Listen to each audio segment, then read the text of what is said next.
The tornado, one of nature's deadliest weapons in its arsenal. According to the National Oceanic and Atmospheric Administration, over 100 people in the U.S. per year are killed in a tornado. Luckily for me, I'm not really in one right now. No, I'm actually safe and sound in our studio. The same can't be said for those who perished in the historic tornado of Fridley in 1965.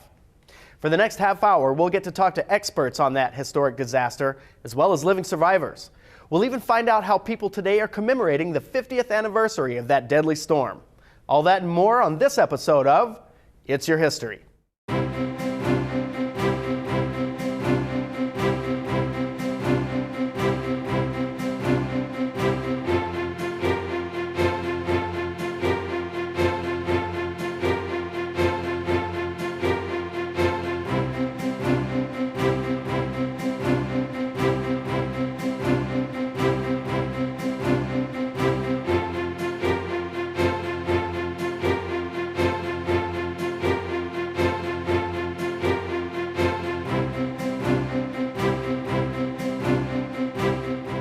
For those of us who weren't there, to understand the impact of this brutal and devastating tornado, a little background is in order. The Anoka County Historical Society's Audra Hilse gives us an overview. The May 6, 1965 tornado outbreak is one of the worst that Minnesota has ever experienced. This is an event that happened fairly early in the history of the U.S. meteorologists and weather service actually being able to forecast tornadoes with any success. And so it falls into sort of an interesting time period in our severe weather warning systems and the development of those systems. Even as late as the 1950s, we're still experiencing in the US a lot of deaths from tornadic events. 1965 has already been a rough year weather-wise for Minnesotans. It was a hard winter with a lot of snow. There's a blizzard on St. Patrick's Day that dumps up to 3 feet of snow on parts of Minnesota. And then in April, there's a very quick thaw. The weather warms up unexpectedly fast, and the ground doesn't have time to thaw out and leads to massive flooding throughout all of the Minnesota river systems. May 6th was a Thursday. It was kind of an unusually warm and humid day. People talk about their kids coming home from school and changing immediately into shorts, which is not maybe quite the usual gear for early May in Minnesota. Usually not quite that warm yet. But that is a warning sign of bad weather coming sometimes, for days to be warmer than usual, more humid than usual. And sure enough, a series of thunderstorms starts to develop late in the afternoon, sort of down to the southwest of the Twin Cities and then moving in a line up towards Duluth. And starting around 5:30 or so, these storms do start to drop tornadoes. And the tornado outbreak is usually how it's referred to when one storm system drops a lot of tornadoes, all in the same general time period. This particular outbreak lasts from about 5:30 in the evening until almost 9:30. The Twin Cities Weather Bureau was watching these storms on their radar, and we're starting to issue warnings as the storms developed and as they were clearly becoming severe. At this point, enough is known about tornadoes that the Weather Bureau can look on the radar and see tornadoes leave a very distinctive radar signature, something called a hook echo. So they're starting to see these hook echoes developing on the radar, and they're putting that information out. They're sending it to radio stations like WCCO and other media centers throughout the Twin Cities so that the media can start to warn the public there are bad storms coming. These storms have tornadoes coming out of them. Get to shelter. This is also an interesting event in Minnesota because for the first time, the civil defense sirens are sounded as a severe storm warning. And that really makes a difference over the course of the evening. They didn't work in all cases. At least one, it was later discovered, was actually damaged by debris flying out of one of the tornadoes, and so it wasn't able to sound. But several of them did sound, and people paying attention to that alarm took shelter, they got into their basements, and that undoubtedly saved a number of lives that might otherwise have been lost. Of course, WCCO, the radio station, played an enormous role throughout the evening of May 6th in providing information and warnings to people throughout the area affected by these storms. Not only were they broadcasting the warnings that were coming out of the Twin Cities Weather Bureau, but they were also fielding calls from people throughout the Twin Cities metro area who were observing the storms and the tornadoes as they passed by, who were able to call in and say, I'm at this location, the tornado's about a mile north of me, it's moving in thus and such direction. And being able to coordinate those calls and all of that information, WCCO could then say, we've talked to 3 different people. We think we're all talking about this funnel. It's on the ground right now. It's heading toward these communities. If you're in any of these areas, please take shelter. And because of this, because of the improved warnings coming from the Weather Bureau, because of the improved communication, because of WCCO and all of the crew there being able to take so much information and get it back out to the public in a timely fashion, we see a marked difference then in these storms here in Minnesota in 1965 from some of the bad storms even just a decade earlier in the 1950s. There are only 13 or 14 people killed in the tornadoes that moved through Minnesota on May 6th. And as tragic as any loss of life is, that's a significant reduction from the hundreds that were sometimes killed in tornadoes from earlier time periods in US history. Clearly, the warning systems, the improved understanding of tornadoes is helping to save lives. There were a minimum of 6 tornadoes on the ground that evening. There are 2 in Carver County, 2 go through Sibley County, and then 2 that move through Hennepin, Anoka, and a little bit into Ramsey County. For the Hennepin and Anoka tornadoes, both were later classified as F4 tornadoes. It's on the new EF scale, the enhanced Fujita scale. I believe at least one of them would be rated an EF5, but those tornadoes, they move through the Lake Minnetonka area, they move through Fridley, Spring Lake Park, and Mounds View, and those are some of the areas that are hardest hit during the evening of May 6th. And so the devastation is quite bad in a lot of areas. There are several hundred people injured, but the loss of life is significantly reduced from past incidents of tornadoes, both in Minnesota and throughout the US as a whole. The good people at WCCO really pulled it together to give us this early warning system. Without them, who knows how many more lives might have been lost. Up next, we'll talk to an expert on the tornado of '65 when It's Your History returns.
Al Taylor is a board member of the Fridley Historical Society.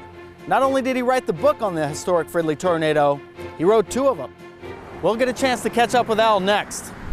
I'm joined today by Al Taylor, an author who's written 2 books about the May 6, 1965 tornadoes. So he's going to talk to us about the events that happened on that day.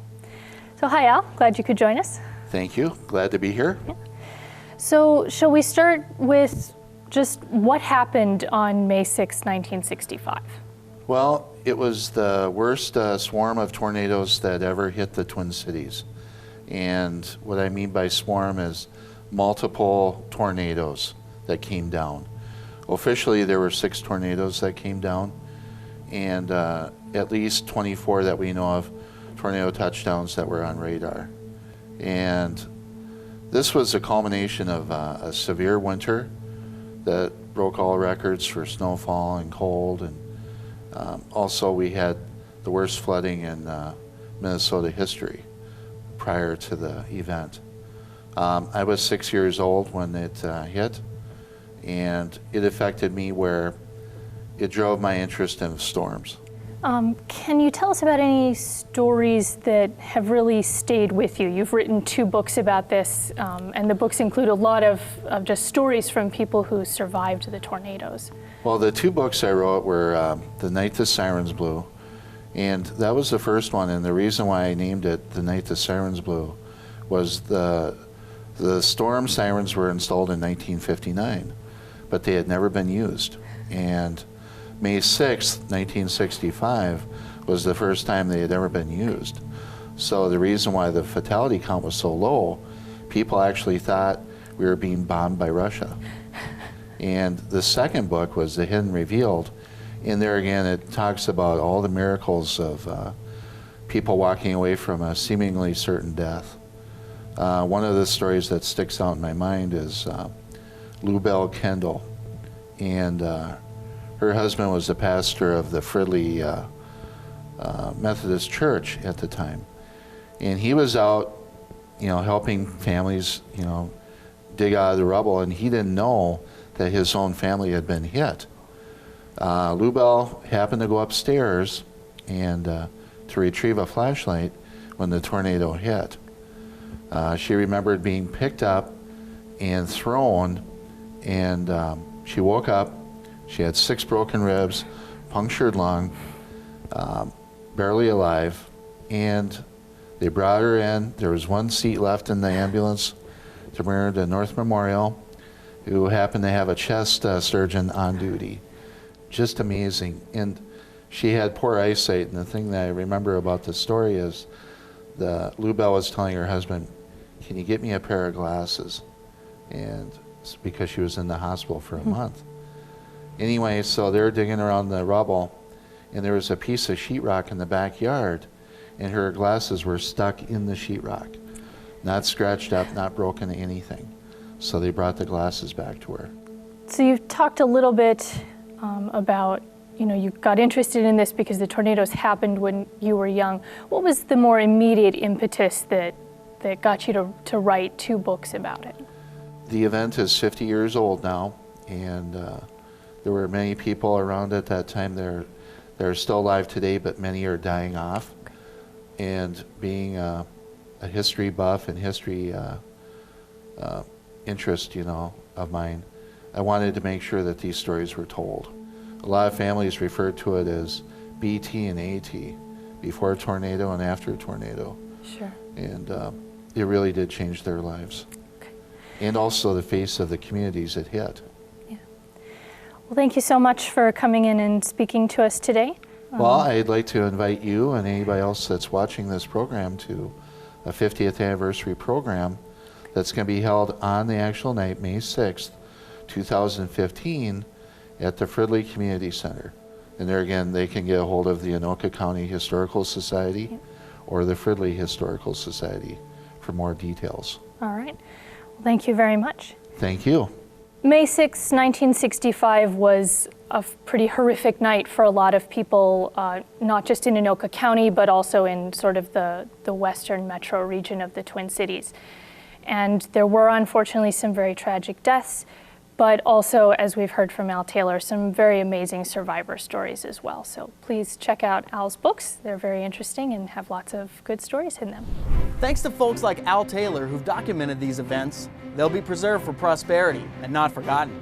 Coming up next, we'll get the chance to speak with actual survivors when we return to It's Your History.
Without a doubt, there's a lot to be learned by studying this historic disaster. And I can't think of a better way than by talking to the people who were there. And that's just what we're about to do. Welcome back, everyone. We're here today at the Fridley Historical Society, and we're going to be speaking with 3 women who actually survived the night of May 6, 1965, and they're going to tell us about their experiences that evening and what the effect the tornadoes had on their lives and their families. So I'm going to let them introduce themselves. So ladies, if you'd one at a time, please let us know who you are. I'm Pat Seibert. I was living down by Cub, what's now Cub, in an apartment building. I'm June Peterson, and my husband and I and my children were living on 2245 Knoll Drive in Moundsview. And I'm Donna Olson, and I was at 6015 Gardena Circle Northeast, and I still live there, and I had 3 children that were going to school at that time. Okay. So next, I was going to ask if you could just each tell me a little bit about what your experience was that night. It was a real hot, windy day, and then there was a kid walking outside, and he came in and he said, "It's really bad." He says, "Could I stay here till the storm gets done?" And we said, "Well, sure." And the caretaker let us go into the southwest corner of the building. The people were gone, and she let us in their apartment because our apartment would have been in the wrong corner. And so we were standing there, and the kid had a transistor radio with him. And somebody from Columbia Heights called in to CCO and said, "Warn the people in Fridley because there's a tornado coming." And we were all standing kind of huddled in front of the picture window like a bunch of crazy people. And so we thought, well, we better get away from the window. So we went back by the bathroom, and we're just kind of huddled back there. And just as soon as we got all huddled together, everything just, it sounded like a train going over, you know, and the windows all broke in the whole building. It was a real mess, you know. One of the things that struck me about so many of these stories was the compassion in the aftermath, that so many people pitched in to help each other out and to try and rebuild as best they could. I'm June Peterson, and my husband Bill and I and our children, Michael and Linda, lived on 2245 Knoll Drive. We had the radio on, listened to WCCO, and somebody had mentioned it when the storm was coming. So we went in the basement, and we huddled in the corner, and then I went to we had a walkout, so I walked to the back door and looked out. It was just green, and you couldn't see much of anything in all that debris. And there were 4 people that died within half a block of our place. We didn't move into our house again until the 3rd of October. And the weather was nice, our furniture was being delivered, things were going like it should, and we fed 15 people in our house that day. We had the room in our house, people brought some of their food, I furnished food, and it was a big relief. So many things. And just after so long to kind of get back to a place that feels normal, where you have a house and you can be feeding people and maybe having guests over. And all right. Well, I'm Donna Olson, and like I said, I live at 6015 Gardena Circle, and I'm still there. And I'm still living in the same house that I looked out enough when the tornado came through, and I saw Northern Pump, actually. Well, but before I should go back a little bit, because when before the tornado, there was a science fair at the high school, and my son was there, and my neighbor and I were going to go to the science fair, and I didn't like the looks of the weather. It really was terrible. And I had, my husband was still at work, but then he did get home. And so he went out to start the car because he was going to go pick up our son, and it didn't start. And I think that we were very blessed at that time that it didn't start, because as it happened, one of the tornadoes did go through it, and my son was in the junior high at the time.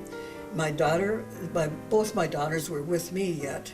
Actually, we never even lost power or telephone or anything. we were very, very blessed. And I don't think you'll ever forget the trauma that happens when a tornado goes through. Thank you all. Those are really interesting stories. Of course, happy in the sense that you're all here today still, and you're safe, and your families were safe. And It sure puts the fear of God in you. It does. It really does. You really feel that you're protected from something that you had never dreamed would happen. Some of these stories are of profound tragedy, while others are full of hope with the community coming together. Next up, we'll get to see how some people are commemorating the 50th anniversary of this deadly event when we come back on It's Your History.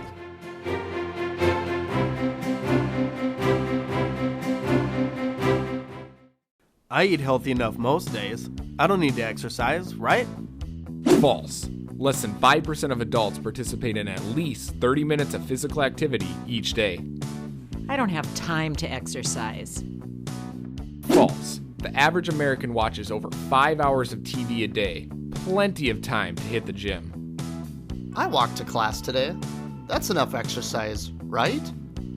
False. With at least 20 minutes a day, exercise is known to boost energy, reduce your risk of disease, and give yourself an overall better mood during the day. You're always going to have an excuse to not exercise, but why let that get in the way? Get off the couch, get outside, and have fun.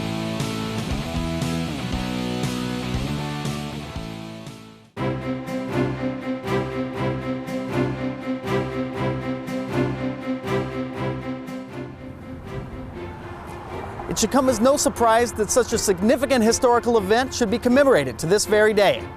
Well, the Banfill-Locke Center for the Arts is doing just that. They're holding an exhibition titled Tornadoes, The Art of Remembering, and it's open for all local artists to enter. The tornadoes took place in 1965, and I consulted a calendar. I said, oh my gosh, it's the 50-year anniversary coming up. And so it was really something that I felt a real strong thread through the community that I wanted to be sure that the Art Center participated in some way. And I spent a lot of time thinking about what that could be, whether we do a jury exhibition or I invite in artists, or what that could really look like. And so along with our artistic committee, I came up with an idea of doing just an open community exhibition about tornado art. And the response so far has been really good. I am very excited to have the Tornadoes, The Art of Remembering, open on May 2nd. Anybody can participate in this show as long as you create art that is of the theme of tornadoes. And I try to tell people that it could be the active tornado, it could be the aftermath of a tornado, it could be that all of us good Minnesotans know that eerie green feeling beforehand. If you can capture that in a visual form and share that with us, we would love to have that here in our galleries as part of an exhibition. We will have 2 days that you can drop off artwork. It just needs to be ready to be on our walls and shared here. I don't know whether we'll get 100 or 3 artworks. I know we'll have, I already have 2 artists who will be bringing 6-foot tall tornado sculptures, which will be really interesting, and they're both different artists who don't know each other. I've heard from some others who have photographs. I do want to clarify that despite the fact that there are great efforts going on in the community for the historical side, I am not looking to exhibit actual photographs from the event. I am looking for an artistic interpretation of that. So a photograph of a photograph with a different interpretation could certainly work well, but I'm not looking to do a historical display because we have great resources here in the community that are already doing those parts of it. And so this is looking to spur everyone from 5-year-olds to 105-year-olds who want to have an artistic side to this exhibition, and then it will be open to the public to come in and see what we're up to. We do have a couple limitations on what we can accept in the show, just because it's an open call and anyone can drop off works on our open days. We do want to limit the size of the works that will hang on the wall. Our gallery space is kind of limited, and so we want to accommodate as many as possible. So we are asking that any work that is 2-dimensional for the wall would be 36 inches in any direction as the maximum. If you have special considerations, you certainly can get into touch with me and we can talk about it in advance. I also, as far as theme, we don't want to edit or control too much of what is in the show, but certainly we respect the right to, if the content does not meet the community need of this exhibition, that we do reserve the right to select whether or not that would be in the show. Well, I think art is extremely important to any kind of processing and remembering of events, whether that's your childhood or something that happened last week or something that happened this morning, something you experienced or something you didn't experience. I find that art is extremely important for processing what is happening in our culture and our society, or to understand other cultures and societies. So I think that this is a unique way to recognize the event of the tornadoes for those who lived through it, who maybe didn't take photographs or but they're carrying around those images. And this is a way to hopefully encourage some people to process those memories in a way that can be shared in a unique format. But I also think it is a way, because it is such a fiber, ingrained in the fiber of this community, that even someone who has only lived in Fridley for 3 months may have already heard stories or seen things, and they can also help interpret that memory and that experience through their own art. I would like to see a robust number of entries, and what that means, I actually don't have a number in my mind that says that this will be success and this is not great. And I just want people to spend some quality time in May of this year thinking about community change, whether that means from an external force like a tornado, or community change of what we could do together, and even just showing an artwork, someone who doesn't know each other next to someone else who doesn't know each other, and maybe as they're here in the gallery make a connection. And I think that's the important part of it for me.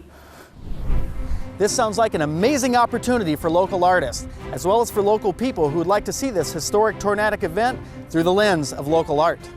More of It's Your History after the break.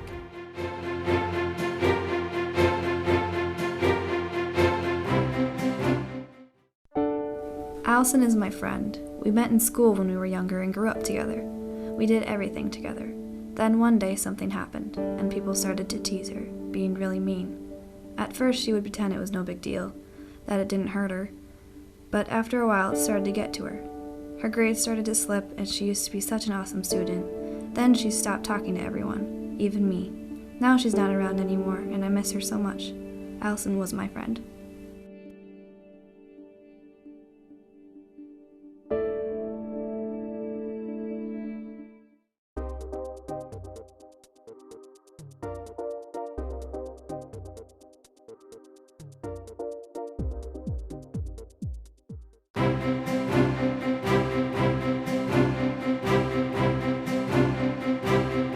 The use of old-fashioned networking through landline telephones, WCCO was able to give us some measure of early warning. And with the help of our friends and neighbors, we were able to come together and thrive despite the catastrophic destruction. Thanks for joining us through this historic journey through the Fridley tornado of 1965 on this episode of It's Your History. For QCTV, I'm Matt Overstreet.